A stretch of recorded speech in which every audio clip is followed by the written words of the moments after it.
देश, काल, पात्र और दान का आदि का विचार। ऋषियों ने कहा, समस्त पदार्थों के ज्ञाताओं में श्रेष्ठ सूत जी, अब आप कर्मस्य देश काल आदि का वर्णन करें।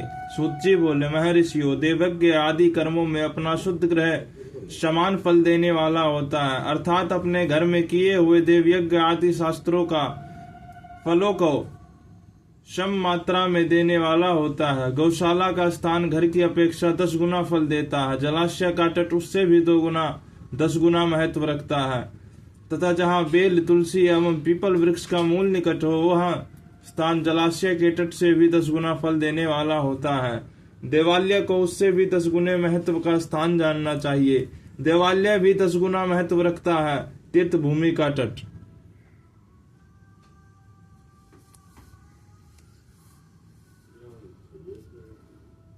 उससे 10 गुना श्रेष्ठ है। नदी का किनारा उससे 10 गुना उत्कृष्ट है। तीर्थ नदी का तट और उससे भी 10 गुना महत्व रखता है। सप्त गंगा नामक नदियों का तीर्थ, गंगा, गोदावरी, कावेरी, ताम्रपर्णी, सिंधु, सरयू और नर्मदा, इन 7 नदियों को सप्त गंगा कहा गया है। समुद्र के तट का स्थान इनसे भी 10 गुना पवित्र माना गया है और पर्वत के शिखर का प्रदेश समुद्र तट से भी 10 गुना पावन कहा जाता है। सबसे अधिक महत्व का वह स्थान जानना चाहिए जहां मन लग जाए। यहाँ तक देश का वर्णन हुआ है। अब काल का तारतम्य बताया जाता है। सतयुग में यज्ञ, दान आदि कर पूर्ण फल देने वाले होते हैं, ऐसा जानना चाहिए। त्रेता युग में उसका 3/4 फल मिलता है। द्वापर में सदा आधे ही फल की प्राप्ति कही गई है। कलयुग में 1/4 ही फल की प्राप्ति समझनी चाहिए और आधा कलयुग बीतने पर उस चौथाई फलों में भी 1/4 कम हो जाता है।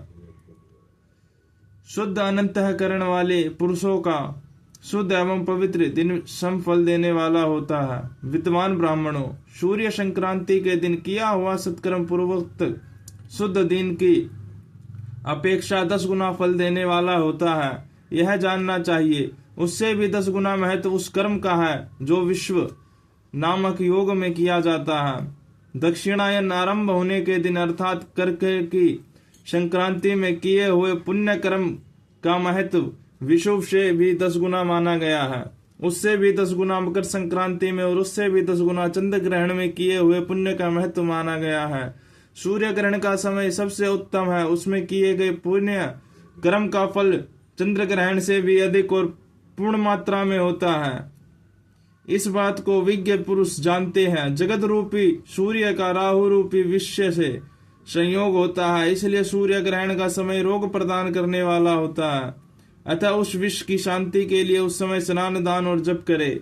वह काल विश्व की शांति के लिए उपयोगी होने के कारण पुण्यप्रद माना गया है। जन्म छत्र के दिन तथा व्रत की पूर्ति के लिए दिन का समय सूर्य ग्रहण के समान ही समझा जाता है, परंतु महापुरुषों के संग का काल करोड़ों सूर्य ग्रहण के समान पावन है, ऐसा ज्ञानी पुरुष जानते मानते हैं। तपोनिष्ठ योगी और ज्ञानिष्ठ यति ये पूजा के पात्र हैं, क्योंकि ये पापों के नाश में कारण है। जिसने 24 लाख गायत्री का जाप कर लिया, वो ब्राह्मण भी पूजा का उत्तम पात्र है। वह संपूर्ण फलों और भोगों में देने में समर्थ है। जो पतन से त्राण करता है अर्थात नरक में गिरने से बचता है, उसके लिए इसी गुणों का कारण शास्त्र में पात्र शब्द का प्रयोग होता है। वह दाता का पात्र से त्राण करने के कारण पात्र कहलाता है। गायत्री अपने गायक का पतन से त्राण करती है, इसलिए वह गायत्री कहलाती है। जैसे इस लोक में जो धनहीन है वह दूसरों को धन नहीं देता, जो यहाँ धनवान है वही दूसरों को धन दे सकता है, उसी तरह जो स्वयं शुद्ध और पवित्र आत्मा है वही दूसरे मनुष्य को त्राण या उद्धार कर सकता है। जो गायत्री का जप करके शुद्ध हो गया वही शुद्ध ब्राह्मण कहलाता है। इसलिए दान, जप, होम और पूजा सभी कर्मों के लिए वही शुद्ध पात्र है। ऐसा ही ब्राह्मण ही दान तथा रक्षा करने की पात्रता रखता है। स्त्री हो या पुरुष, जो भी भूखा हो वही अन्नदान का पात्र है। जिसको जिस वस्तु की इच्छा हो उसे वह वस्तु बिना मांगे ही दे दी जाए तो दाता को उसका दान का पूरा पूरा फल प्राप्त होता है, ऐसे महर्षियों की मान्यता है।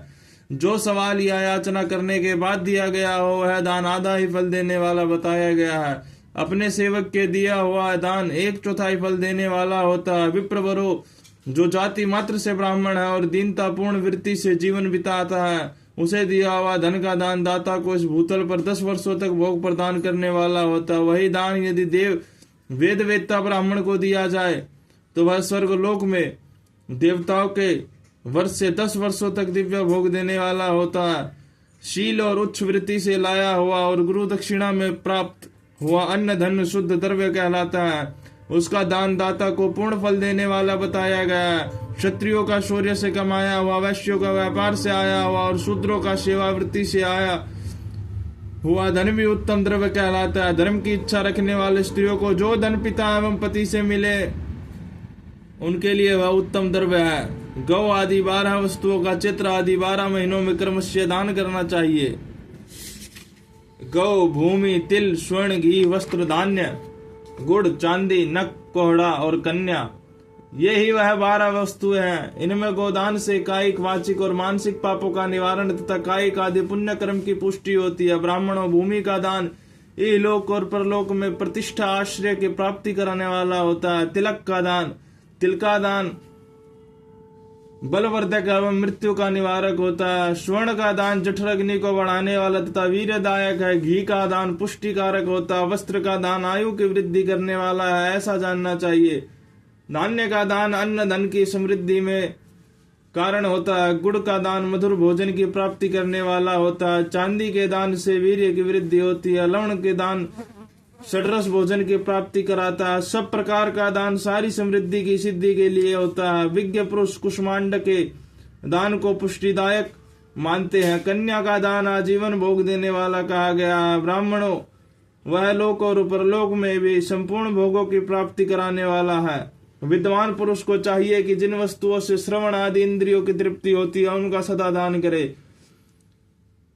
सूत्र आदि इस 10 इंद्रियों के जो शब्द आदि 10 विषय हैं उनका दान किया जाए तो वो भोग की प्राप्ति कराते हैं तथा दिशा आदि इंद्रिय देवताओं को संतुष्ट करते हैं। वेद और शास्त्रों का गुरु मुख से ग्रहण करके गुरु के उपदेश से तथा स्वयं ही बोध प्राप्त करने के पश्चात जो बुद्धि का यह निश्चय होता है कि कर्मों का फल अवश्य मिलता है, इसी को उच्च कोटि का आस्तिकता कहते हैं। भाई बंधु अथवा राजा के भय से जो आस्तिकता बुद्धि या श्रद्धा होती है वह कनिष्ठ श्रेणी की आस्तिकता होती है। जो सर्वत्र दरिद्र है, इसलिए जिसके पास भी वस्तुओं का अभाव हो वही वाणी अथवा कर्म शरीर द्वारा यजन करे। मंत्र स्त्रोत और जप आदि को वाणी द्वारा किया गया यजन समझना चाहिए तथा तीर्थ यात्रा और व्रत आदि को विद्वान पुरुष शारीरिक यजन मानते हैं। जिस किसी भी उपाय से थोड़ा हो या बहुत देवतापर्ण बुद्धि से जो कुछ भी दिया हो अथवा किया जाए वह दान या सत्कर्म भोगों की प्राप्ति कराने में समर्थ होता है। तपस्या और दान ये 2 कर्म मनुष्यों को सदा करना चाहिए तथा ऐसे ग्रह का दान करना चाहिए जो अपने वर्ण चमक दमक या सफाई और गुण सुख सुविधा से सुशोभित हो। बुद्धिमान पुरुष देवताओं की तृप्ति के लिए जो कुछ देते हैं वह अतिशय मात्रा में और सब प्रकार भोग प्रदान करने वाला होता है। उस दान से विद्वान पुरुष इहलोक और परलोक में उत्तम जन्म और सदा सुलभ होने वाला भोग पाता है। यज्ञ दान आदि कर्म ईश्वरापर्ण बुद्धि से यज्ञ दान आदि कर्म करके मनुष्य मोक्ष फल का भागी होता है।